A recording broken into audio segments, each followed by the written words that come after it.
네, 인사드리겠습니다. 안녕하십니까? 같이 기도 먼저 드리겠습니다.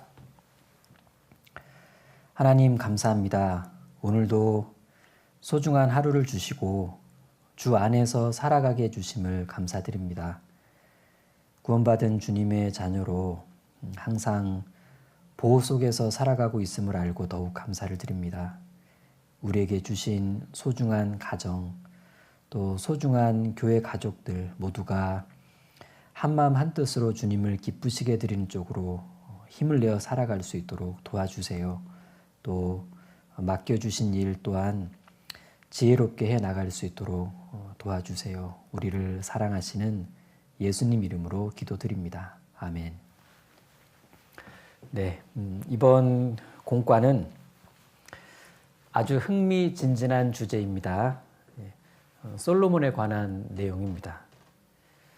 자, 솔로몬이 우여곡절 끝에 왕이 되는 이야기, 그리고 일천번제 뒤에 하나님으로부터 이렇게 지혜를 얻게 되는 이야기, 그리고 그 유명한 솔로몬의 재판, 이런 것들이 나옵니다. 공과 범위는 열왕기상 1장부터 3장입니다. 그리고 제목이 지혜를 구한 솔로몬입니다. 자, 제목이 지혜를 구한 솔로몬. 제목이 이렇다고 해서 공과 목표도 하나님께 지혜를 구할 줄 아는 어린이? 이거는 아니고 하나님의 뜻대로 구하는 기도. 하나님이 기뻐하시는 것을 구할 줄 아는 어린이. 이제 이쪽일 겁니다. 물론 어쩌면 가장 필요한 기도가 하나님께 이렇게 지혜를 달라라는 기도일 수 있는데, 하나님은 이 성경 속에 이미 지혜를 다 담아 주셨잖아요. 그래서 말씀을 가까이 하는 어린이가 점점 지혜로운 어린이가 된다는 것을 잘 알려주었으면 좋겠습니다. 자, 시작하면서 두 가지 정도 광고 비슷하게 말씀드립니다. 3, 4학년 머릿돌과 5, 6학년 머릿돌 본문의 좀 잘못된 내용을 바로 잡겠습니다. 자, 그 3, 4, 5, 6학년 머릿돌 본문 중간쯤에 이런 지문이 나와요. 어느 날 솔로몬은 기브온에 있는 산당에서 하나님께 1000번이나 제사를 드렸습니다. 자, 제사를 1000번이나 드렸다고 표현하고 있는데, 제사를 1000번 드린 것이 아니라 1000마리의 짐승으로 제사를 드린 겁니다. 자, 그게 열왕기상 3장 4절에 나오는 일천번제입니다.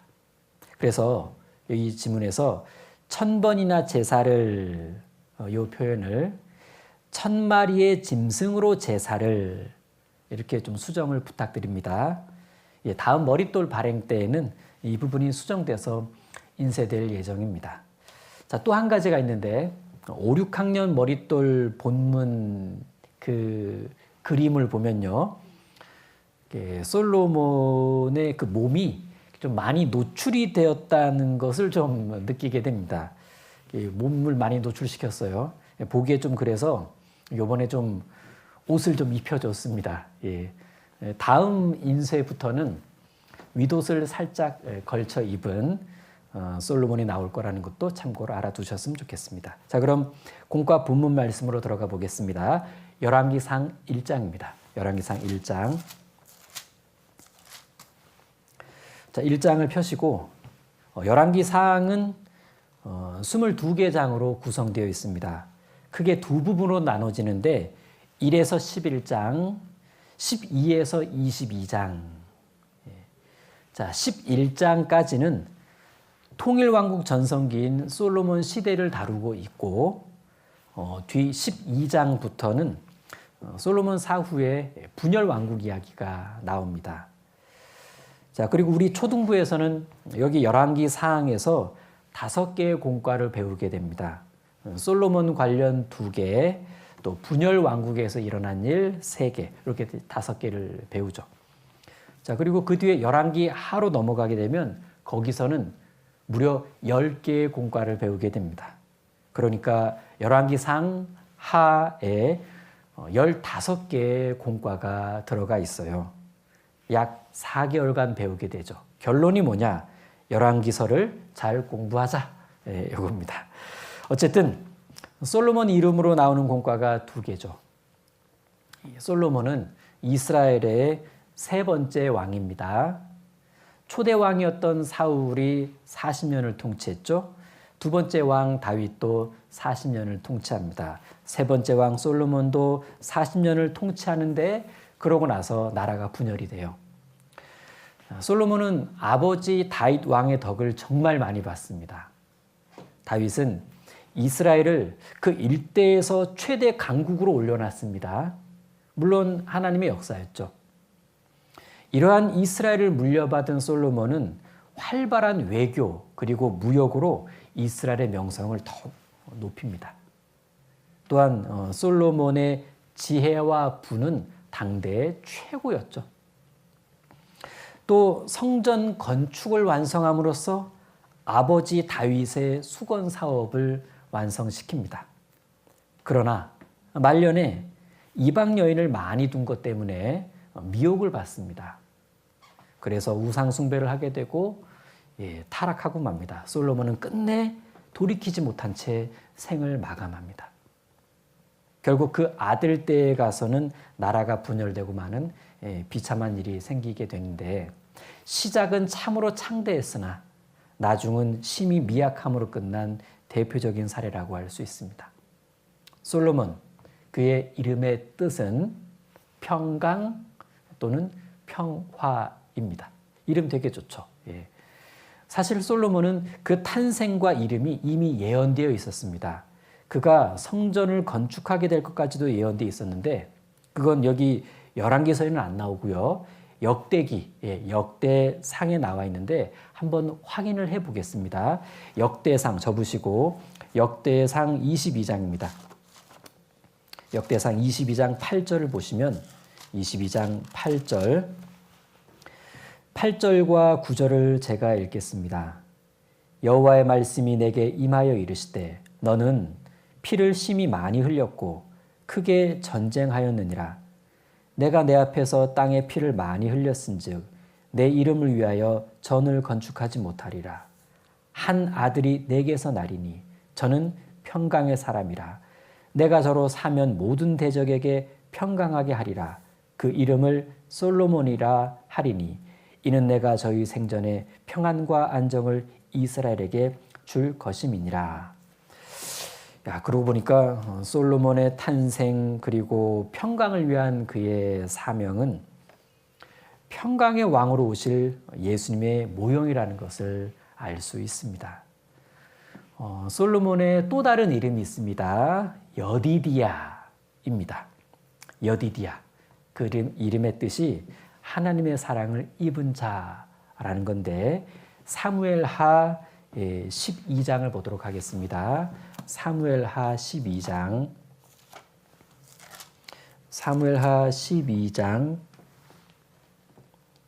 24절입니다.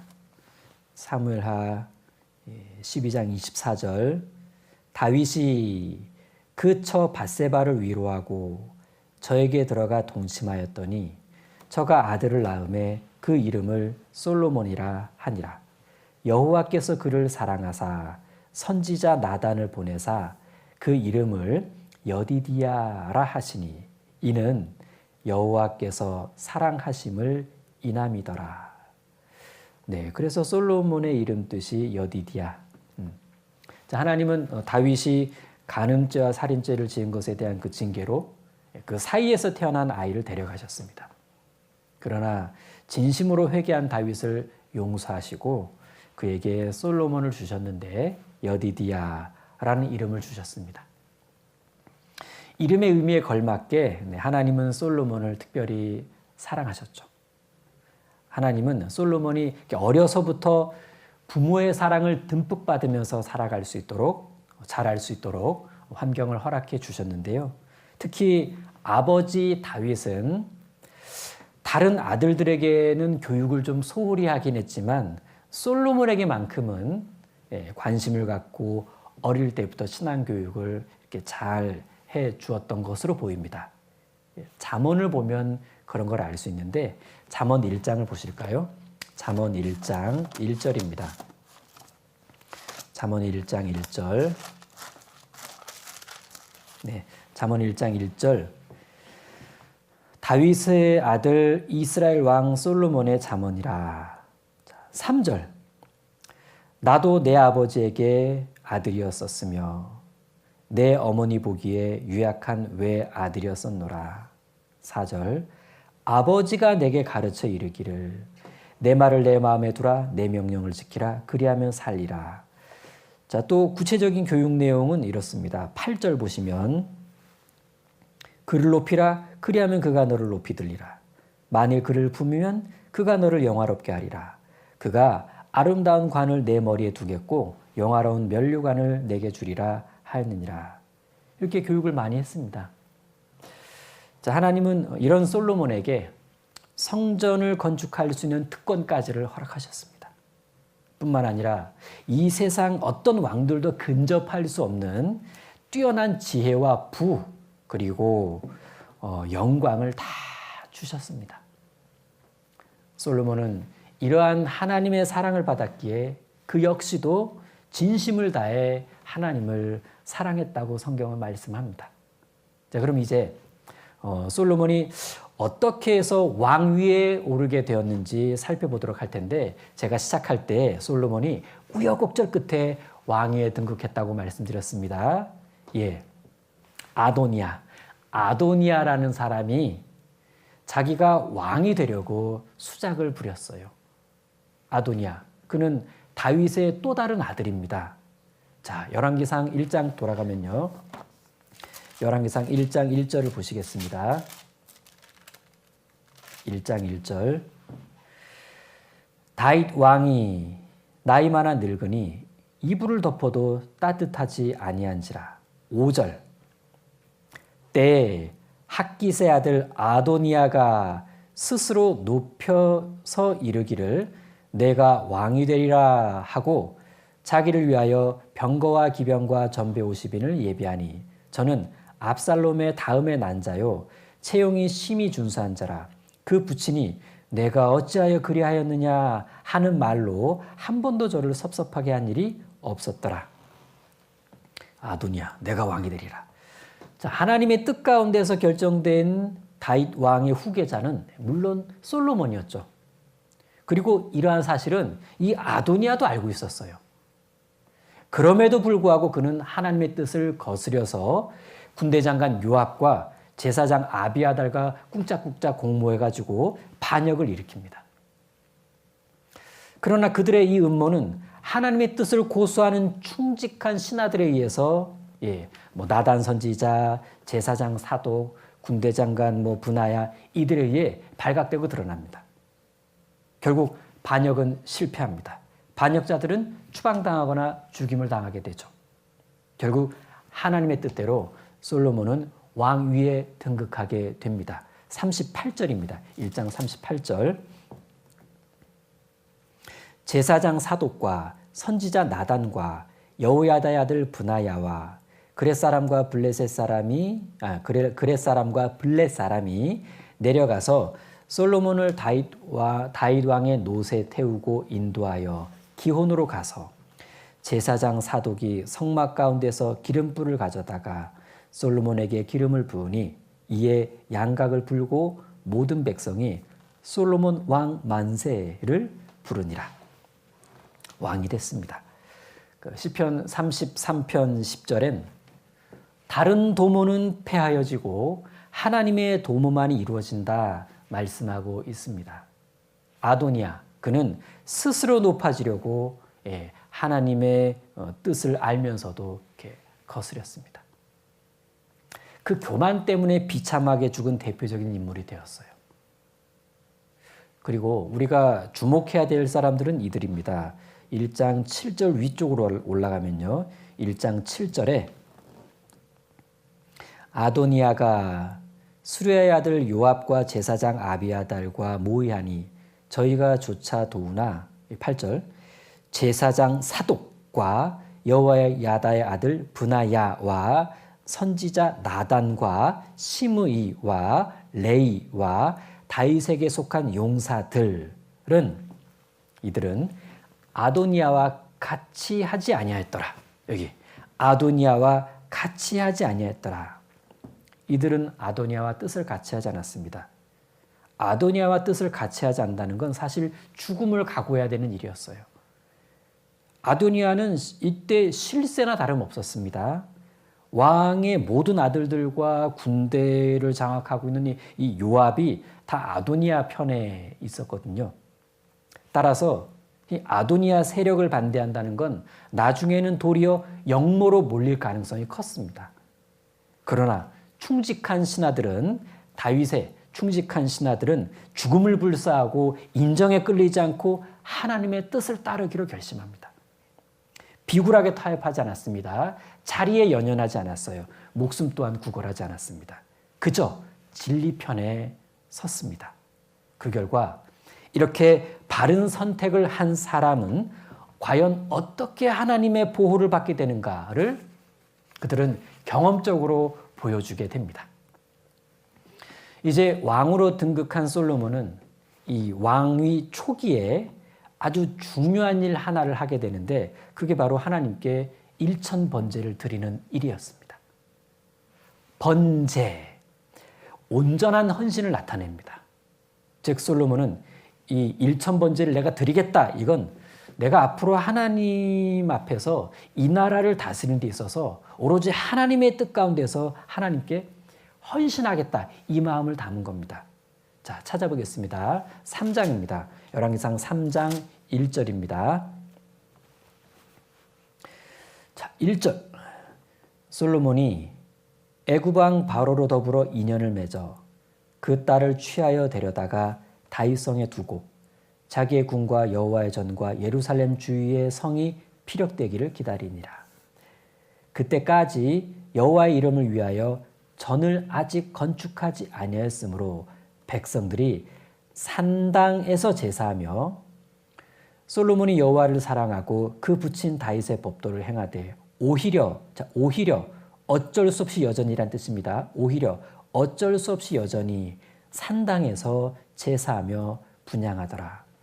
4절. 이에 왕이 제사하러 기본으로 가니 거기는 산당이 큼이라 솔로몬이 그 단 놋 번제단 그 단에 1,000번제 1,000마리의 짐승으로 번제를 드렸더니 자 여기 이제 1절 이 부분 이제 정략 결혼을 말하는데요. 이 부분은 좀 일단 넘어가고 중요한 건 2절과 3절인데 2절 3절은 이스라엘이 성전을 건축하기 이전에는 어쩔 수 없이 산당에서 제사를 할 수밖에 없었다. 이걸 말해주고 있습니다.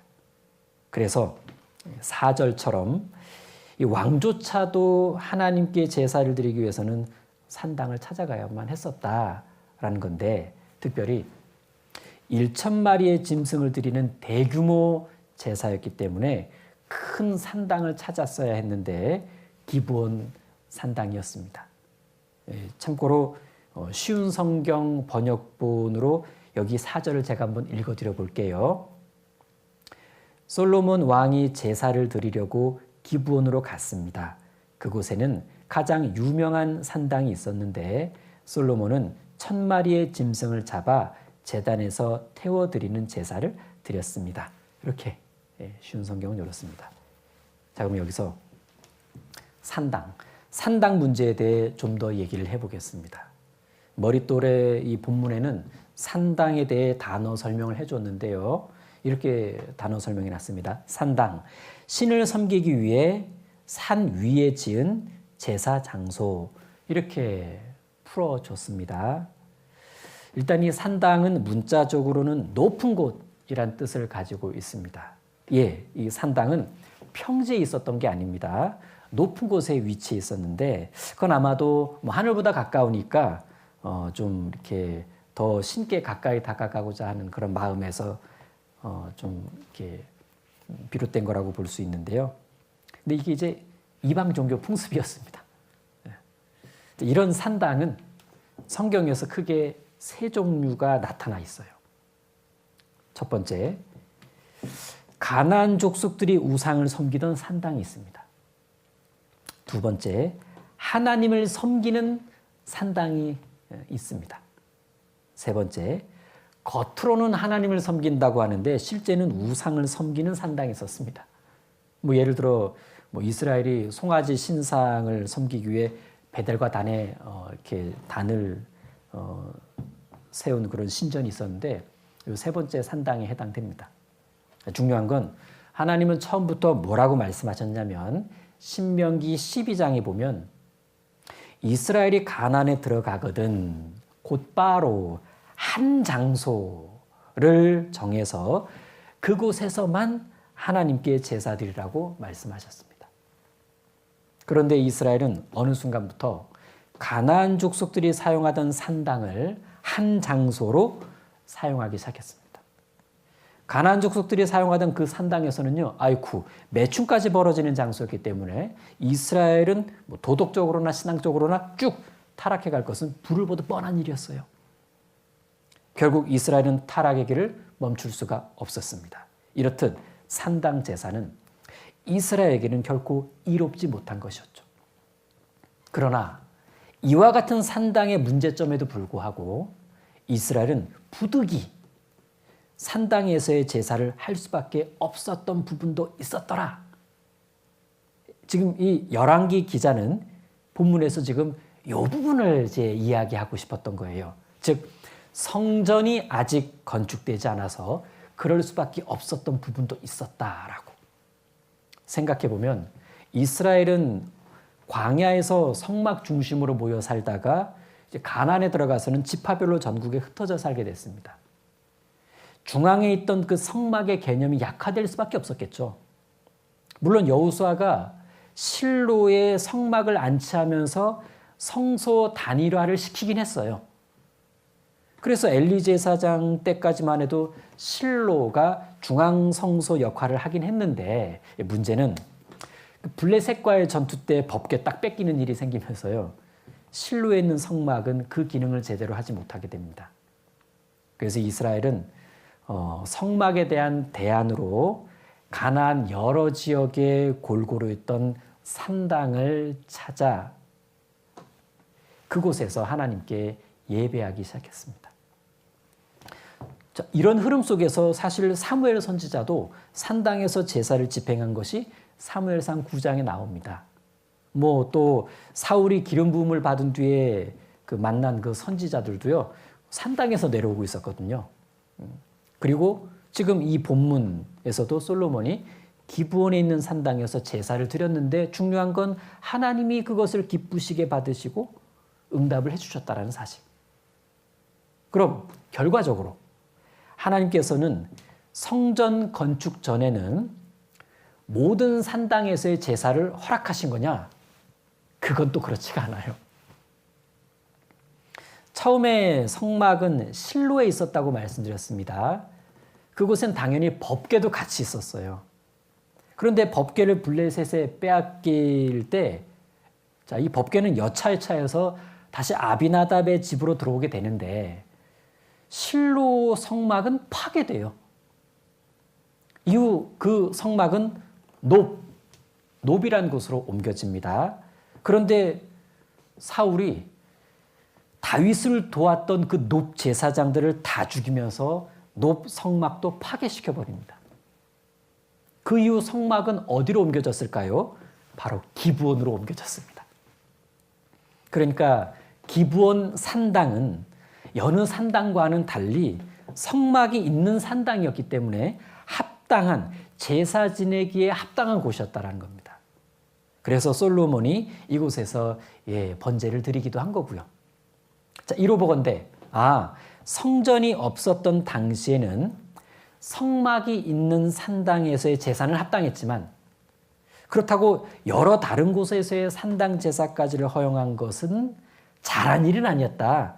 이렇게 좀 정리해 볼 수도 있겠죠. 자, 그리고 성막이 이렇게 기브온 산당이 있을 때 법궤는 어디 있었냐? 법궤는 아비나답의 집에 오래 있다가 지난 시간 봤죠? 다윗이 예루살렘 성으로 이 법궤를 옮겼잖아요. 그러니까 솔로몬이 1000번제를 드릴 당시에 법궤는 다윗성에, 성막은 기브온에 이렇게 분리가 돼 있었습니다.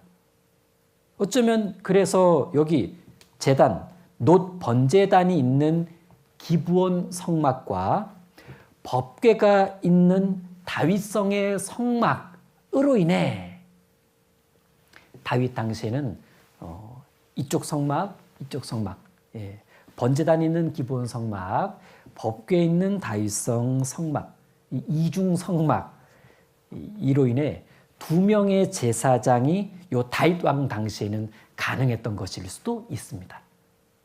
뭐 사독과 아비아달 이런 식으로. 자, 특히 법궤가 있는 다윗성 장막을요 예루살렘 장막 이렇게 부르기도 했습니다. 자, 그러다가 마침내 성전이 건축되면서 분산돼 있던 2개의 성막이 짜자잔 하나로 합쳐지게 된 겁니다. 참 의미 있죠. 그러니까 솔로몬 성전이 어떤 이의 관점처럼 솔로몬 성전 건축은 분산된 성막 합체 작전이었다. 이렇게 재미있게 표현하기도 합니다. 자, 하나의 성소 꼭 필요한 일이었던 거죠.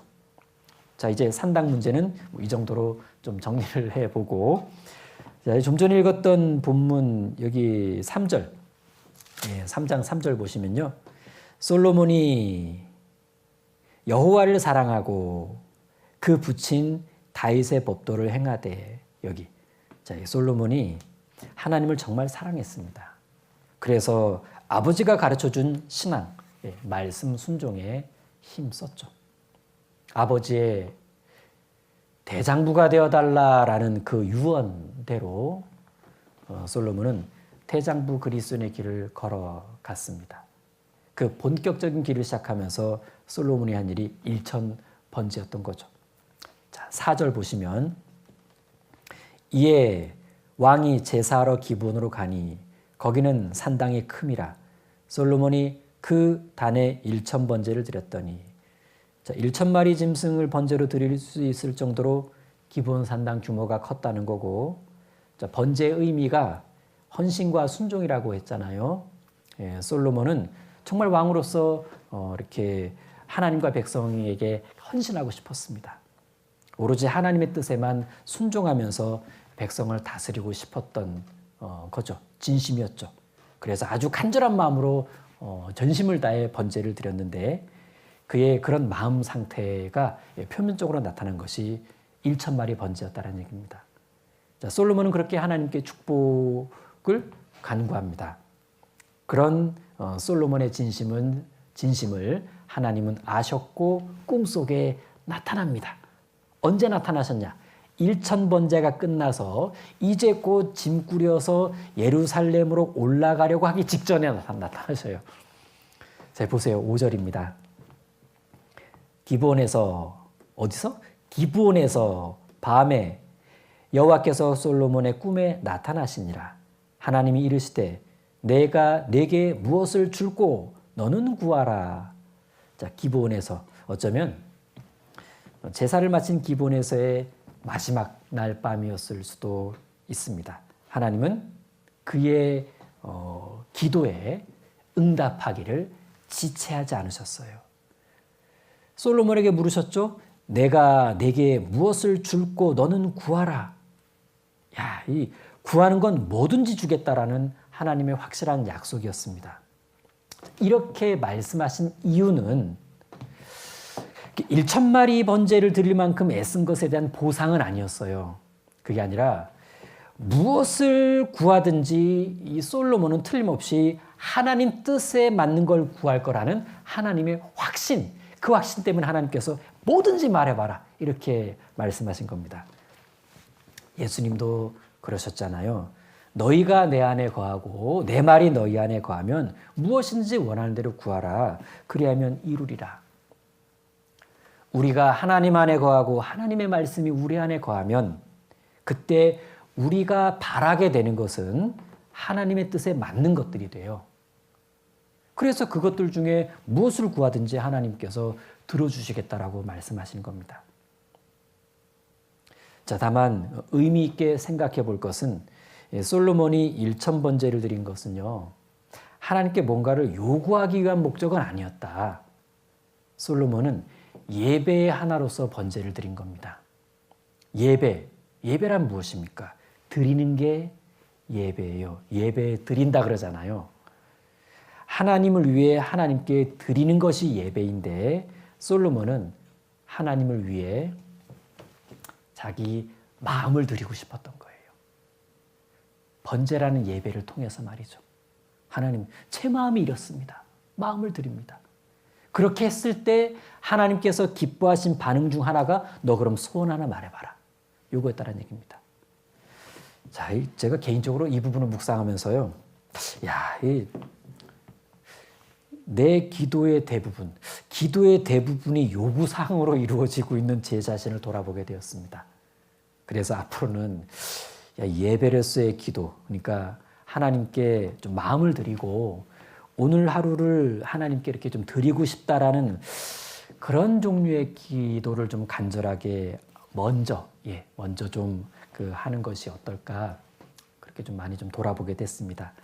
자, 그러면 이제 솔로몬은 하나님께 뭐라고 답을 내놓았을까요? 자, 하나님께 솔로몬에게 뭘 줄까? 뭐든지 말해봐라 했을 때 솔로몬이 아이고 하나님, 뭐 따로 뭐 주실 거 없습니다. 저 부족한 거 하나도 없어요. 이렇게 솔로몬이 아이고 이렇게 했을까? 뭐 좀 겸손 모드일 것 같기도 하고, 뭐 자족하는 자세일 것 같기도 하고, 아이고 괜찮아요. 그렇게 대답 안 했죠. 자, 6절입니다. 6절.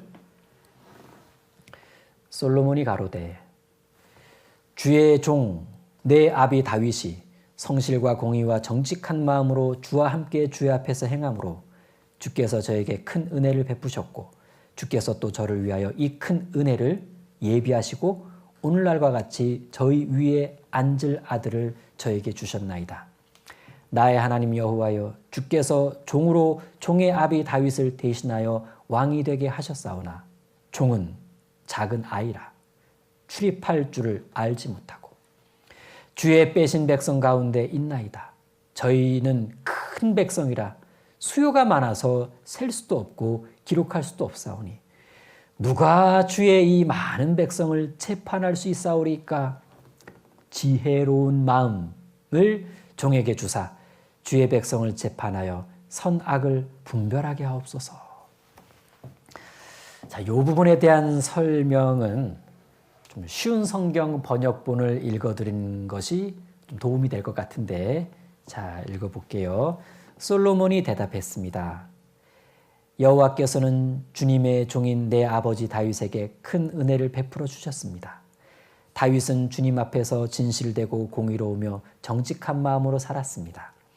주님은 다윗에게 큰 자비를 베푸셔서 그의 아들인 저에게 그의 뒤를 이어 왕이 되게 하시고 오늘날까지 이르게 하셨습니다. 나의 하나님 여호와여, 주께서는 주의 종인 저를 종의 아버지 다윗을 대신하여 왕이 되게 하셨습니다. 그러나 저는 어린아이와 같아서 무슨 일을 해야 하는지 판단할 수 있는 지혜가 없습니다. 그럼에도 불구하고 주님의 종인 저에게 주님께서 선택하신 수많은 백성을 다스리도록 하셨습니다. 저에게 주님의 백성을 다스릴 수 있도록 옳고 그름을 가려 판결할 수 있는 지혜를 주십시오. 주께서 지혜를 주시지 않으시면 이렇게 많은 주님의 백성을 어떻게 다스릴 수 있겠습니까? 자, 솔로몬은 하나님의 물음에 즉각 답을 내놓았습니다.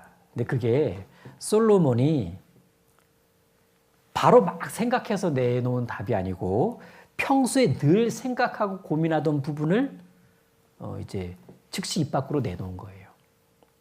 마치 그 느헤미야가 왕이 뭘 원하냐 묻자 즉시 예루살렘 중건 요청했잖아요. 그게 그 자리에서 생각한 게 아니고 평소에 그게 꿈이었기 때문에 그렇습니다. 그러니까 여기서도 솔로몬이 하나님이 뭘 원하냐 묻자 즉시 백성들을 재판 잘할 수 있는 지혜를 주십시오. 이 요청.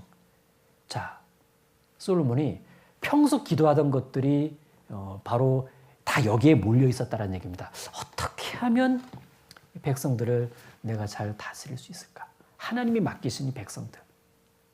자, 9절 다시 보시면요. 누가 주의 이 많은 백성을 재판할 수 있사오리까? 지혜로운 마음을 종에게 주사 주의 백성을 재판하여 선악을 분별하게 하옵소서. 솔로몬의 고민은요, 자기가 다스려야 할 백성이 너무 많다라는 거였습니다. 그렇다고 백성 줄여주세요 이럴 순 없잖아요. 자, 통치자로서 백성들을 이렇게 좀 공정하게 다스리고 잘 재판해야 되는데, 뭐 그래야 공의로운 하나님의 대리자가 될 거니까.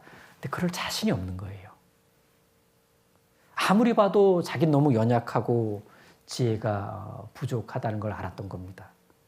그래서 하나님께 구한 것이 지혜였는데, 백성들에게 일어난 일들을 선악으로 잘 분별해서 재판할 수 있는 그런 지혜, 요걸 달라고 한 겁니다.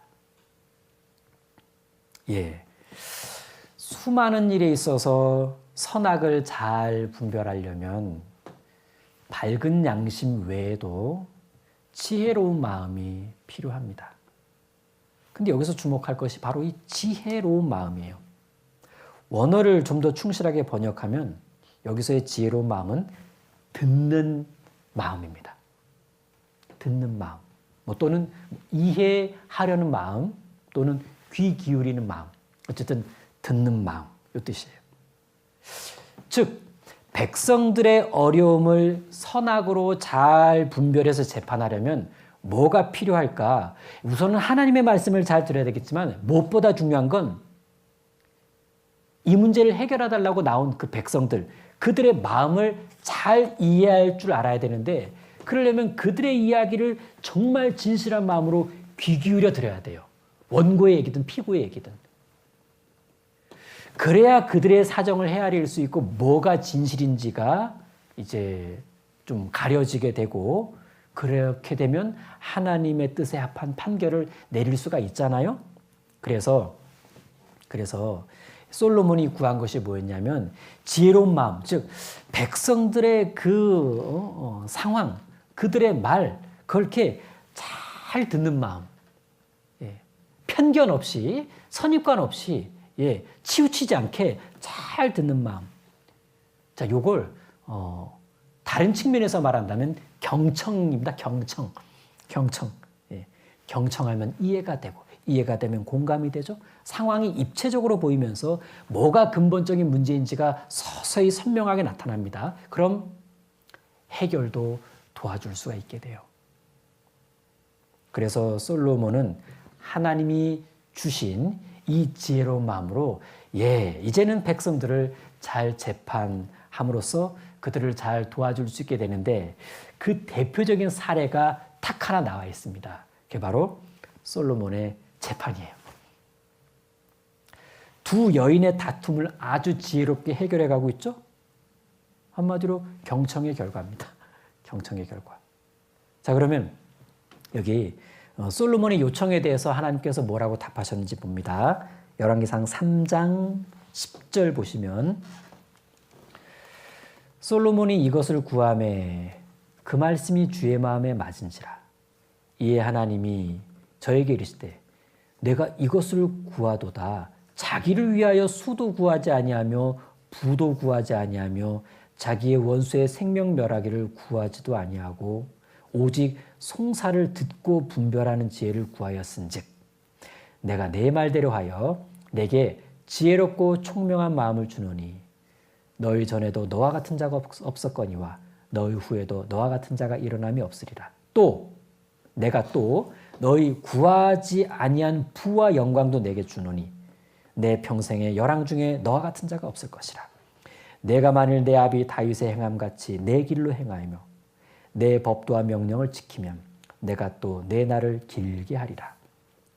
솔로몬이 깨어보니 꿈이더라. 이에 예루살렘에 이르러 여호와의 언약궤 앞에 서서 번제와 수은제를 드리고 모든 신복을 위하여 잔치하니라. 언약궤 여기 나오네요. 예. 자, 솔로몬의 소원은 하나님께서 자기에게 맡기신 일을 잘 해내는 것, 이거였다, 이렇게 말할 수 있습니다. 그래서 거기에 필요한 걸 구했어요. 다른 거 안 구하고. 이 부분이 하나님의 마음을 흡족해 한 겁니다. 그래서 솔로몬이 구한 것을 주셨고, 그래서 구하지도 아니한 것도 주셨어요. 뭐 부와 영광 이런 거 말이죠. 자, 왜 구하지도 아니한 걸 주셨을까요? 구하지도 아니한 거 그걸 주어도 그걸 가지고 자기를 위해서 쓰는 것이 아니라 여전히 그것도 백성들을 위해 쓸 거라는 거 하나님이 아셨던 겁니다. 자, 결국 솔로몬의 지혜와 부는 따라올 자가 없었죠. 그렇게 높아진 솔로몬의 명성, 그건 곧 하나님께는 영광이 되는 일이었습니다. 이제 가장 흥미로운 사건, 솔로몬의 재판으로 들어가 보도록 하겠습니다. 16절부터 나옵니다. 자, 이 솔로몬의 재판 유명한데요. 일명 진짜 엄마 재판, 또는 고대의 친자 확인 소송, 이렇게 말할 수도 있지 않을까요? 예. 자, 16절 보시면 때 창기 두 계집이 왕에게 와서 그 앞에 서며. 자, 17절부터 쭉 사건이 자세히 소개되는데, 일단 여러분 보세요. 솔로몬이, 이 왕이 이런 사안까지 재판해 줬다는 게 좀 놀랍지 않습니까? 창기라고 하는 최하층민의 사건까지 신경 썼어요. 그들은 예나 지금이나 비난과 무시의 대상입니다. 그런데 솔로몬은 그런 사람들의 사소한 문제까지 관심을 가져주었는데 사랑이었습니다. 자비로움이었죠. 자, 여기 4장 29절 한번 볼까요? 아마 이 부분 때문일 텐데 4장 29절 하나님이 솔로몬에게 지혜와 총명을 심히 많이 주시고 또 넓은 마음을 주시되 바닷가에 모래같이 하시니. 자, 하나님께서 지혜만 주신 것이 아니라 넓은 마음도 주셨습니다. 보다 많은 백성들을 살피라고. 남들이 손가락질하는 최하층민의 그들의 어려움까지 너의 그 넓은 마음으로 다 이렇게 품고 살피라고. 예, 그 넓은, 하나님이 주신 그 넓은 마음으로 솔로몬은 이 사건에서 창기들의 사건을 기가 막히게 해결해 주는데, 자, 17절 한 계집은 말하되 내 주여 나와 이 계집이 한 집에서 사는데 내가 저와 함께 집에 있으며 아이를 낳았더니 나의 해산한 지 3일에 이 계집도 해산하고 우리가 함께 있었고 우리 둘 외에는 집에 다른 사람이 없었나이다. 그런데 밤에 저 계집이 그 아들 위에 누움으로 그 아들이 죽으니 저가 밤중에 일어나서 계집 쪽 나에 잠든 사이에 내 아들을 내 곁에서 가져다가 자기의 품에 누이고 자기의 죽은 아들을 내 품에 뉘었나이다. 미명에 내가 내 아들을 젖먹이려고 일어나 본즉 죽었기로 내가 아침에 자세히 보니 내가 낳은 아들이 아니더이다 하매 다른 계집은 이르되 아니라 산 것은 내 아들이요 죽은 것은 내 아들이라 하고 이 계집은 이르되 아니라 죽은 것이 내 아들이요 산 것이 내 아들이라 하매 왕 앞에서 그와 같이 쟁론하는지라. 왕이 가로되 이는 말하기를 산 것은 내 아들이요 죽은 것은 내 아들이라 하고 저는 말하기를 아니라 죽은 것은 내 아들이요 산 것이 내 아들이라 하는도다 하고 또 가로되 칼을 내게로 가져오라 하니 칼을 왕의 앞으로 가져온지라. 왕이 이르되 산 아들을 둘에 나눠 반은 이에게 주고 반은 저에게 주라. 그 산 아들의 어미 되는 계집이 그 아들을 위하여 마음이 불붙는 것 같아서 왕께 아뢰어 가로되 청컨대 내 주여 산 아들을 저에게 주시고 아무쪼록 죽이지 마옵소서 하되 한 계집은 말하기를 내 것도 되게 말고 내 것도 되게 말고 나누게 하라 하는지라. 왕이 대답하여 가로되 산 아들을 저 계집에게 주고 결코 죽이지 말라. 저가 그 어미니라 하매 온 이스라엘이 왕의 심리하여 판결함을 듣고 왕을 두려워하였으니 이는 하나님의 지혜가 저희 속에 있어 판결함을 봄이더라. 이 사건의 특징, 원고와 피고 모두 사회적으로 신뢰를 줄 수 없는 사람들이었어요. 또 그들은 도덕성의 의문을 품을 수 있는 사람들이었습니다. 직업이 그러니까. 무엇보다 이 사건에 대한 증인이나 증거가 없어요. 또 원고의 진술이 피고의 범행에 대한 유일한 증거가 됐습니다. 친자를 확인할 수 있는 과학적 기술은 전혀 없었고 정상적으로 해결될 수 있는 사안이 아니었습니다. 그런데도 인간의 존엄성과 관련된 사안이었어요. 자, 그런데 솔로몬이 이 사건의 해결책으로 제시한 방법이 아이 둘로 쪼개 2분의 1로 나누라는 거였습니다. 그리고 이 명령을 여인들에게 하지 않고 신하들에게 했어요. 칼 갖고 와라, 해라. 그런데 이렇게 나누는 것으로는, 쪼개는 것으로는 친자 확인 소송의 목적을 이룰 수가 없어요. 쪼개는 게 뭔 친자 확인 소송입니까? 누가 진짜 어민지를 가려내야 되는데. 확인이 목적인데 나누라고 했잖아요. 근데 사실은 솔로몬은 확인을 위해 나누라고 한 거예요. 확인을 위해. 예. 즉 진짜 어미를 알아낼 수 있기 때문에 나눠보라고 한 겁니다. 자, 유전자 감식 기술 대신에 모성의 자극 감별법을 사용한 겁니다. 기가 막힌 지혜였습니다. 그리고 이 지혜는 솔로몬의 듣는 마음, 경청의 결과였어요. 두 어미의 이야기를 귀 기울여 잘 들여다보니까 진짜 어미의 마음의 흐름과 가짜 어미의 마음의 흐름이 읽힌 겁니다. 개인적으로 이런 생각을 해봤습니다. 솔로몬은 자기 신하들에게 자, 아이 칼 가지고 둘로 쪼개라. 이 명령에 반응하는 두 여인을 보고 진짜 어미를 알아낸 것이 아니라 이미 경청의 과정에서 진짜 어미를 딱 알아냈어요. 그래서 그 어미의 마음이라면 틀림없이 아이 쪼개는 거 반대할 거라는 거 알았습니다. 다른 쪽 여자는 나누라고 말할 것도 알았을 것 같아요. 즉 칼을 들기 전에 이미 진짜 어미를 솔로몬이 알았을 거다. 저는 개인적으로 그렇게 생각합니다.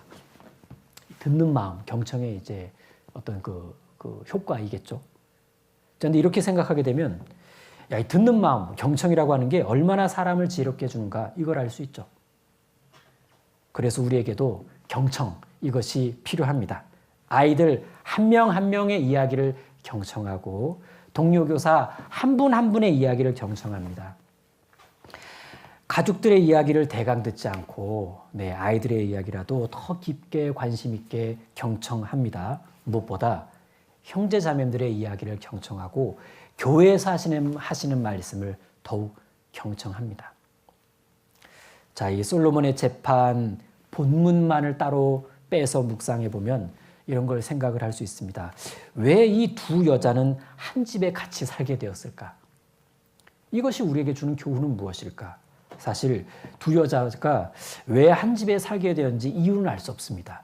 하지만 분명한 건 악한 여자가 이 한 집에 사는 것에 대해 다른 한 여자가 동의하거나 용인했다라는 사실입니다. 그러고 보니까 우리 마음속에도요, 이미 두 여자가 살고 있습니다.